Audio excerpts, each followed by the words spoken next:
News के full dose में अब बात बिहार की। बिहार में दूसरे और आखिरी फेज की वोटिंग खत्म हो गई है। 122 सीटों के लिए हुई वोटिंग के बाद 1302 उम्मीदवारों की किस्मत ईवीएम में बंद हो गई है। पहले फेज की तरह इस फेज में भी बम्पर वोटिंग हुई। शाम 5 बजे तक राज्य में 67.14% रिकॉर्ड वोटिंग दर्ज की गई। बिहार के पूरे चुनावी परिदृश्य को अगर देखा जाए तो इस चुनाव में यूपी के सीएम योगी आदित्यनाथ का अहम रोल सामने आया है। सीएम योगी आदित्यनाथ ने भी यूपी की तर्ज पर चुनावी मुद्दे की दिशा बदलने की पूरी कोशिश की।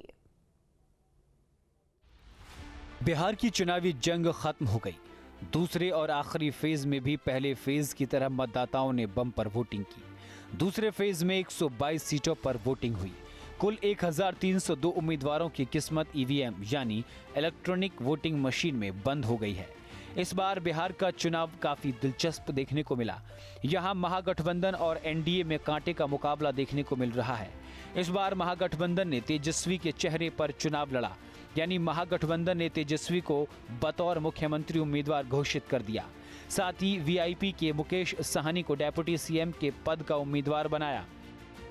वहीं एनडीए सीएम नीतीश कुमार के नेतृत्व में चुनाव लड़ने का फैसला किया। हालांकि एनडीए ने आधिकारिक तौर पर मुख्यमंत्री उम्मीदवार का ऐलान नहीं किया, लेकिन रैलियों में नीतीश कुमार के शासन की उपलब्धियों की जमकर तारीफ की।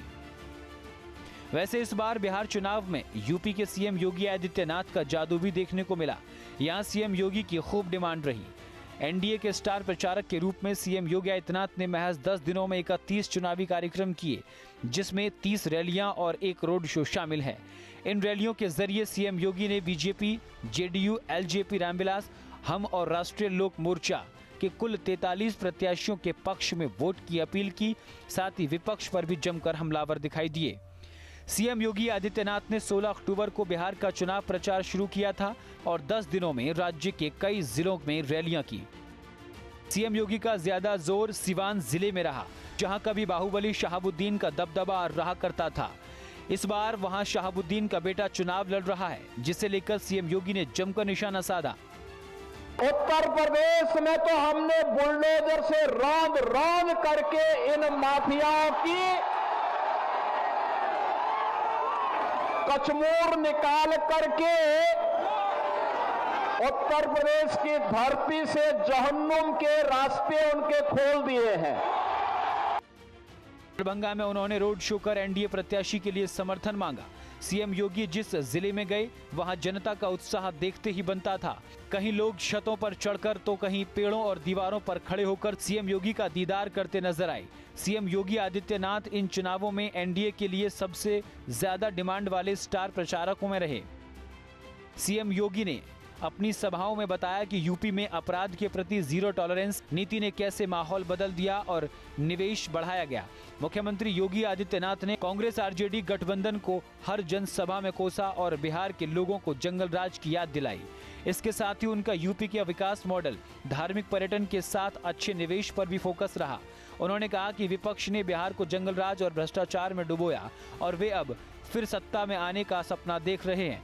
सीएम योगी ने मतदाताओं से अपील की और कहा कि वे विकास, रोजगार और कानून व्यवस्था के लिए एनडीए सरकार को मजबूत करें। महागठबंधन की ओर से तेजस्वी यादव ने अकेले मोर्चा संभाला और अलग अलग जगहों पर कई रैलियां की। आप लोग तो देख ही रहे होंगे कि हम अपने हेलीकॉप्टर को ट्रैक्टर बना दिए हैं। बताइए, हमारे एक हेलीकॉप्टर को रोकने के लिए मोदी जी 30-30 हेलीकॉप्टर पीछे किए हुए हैं। लेकिन उस 30 हेलीकॉप्टर में सब बाहर के लोग आ रहे हैं, जिनको बिहार से कोई मतलब नहीं है। इसलिए बिहारी पीछे नहीं हटने वाला, बिहारी आगे ही रहेगा।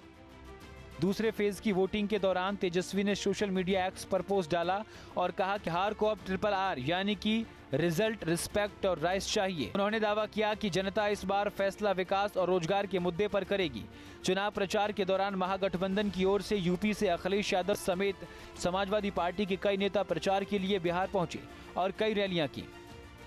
अगर बात करें 2020 के विधानसभा चुनावों की, तो इनमें 122 सीटों में से राजद ने 33, बीजेपी ने 42, जेडीयू ने 20, कांग्रेस ने 11, भाकपा माले ने 5, एआईएमआईएम ने 5, हम ने 4, बीएसपी ने 1 सीट पर कब्जा जमाया था।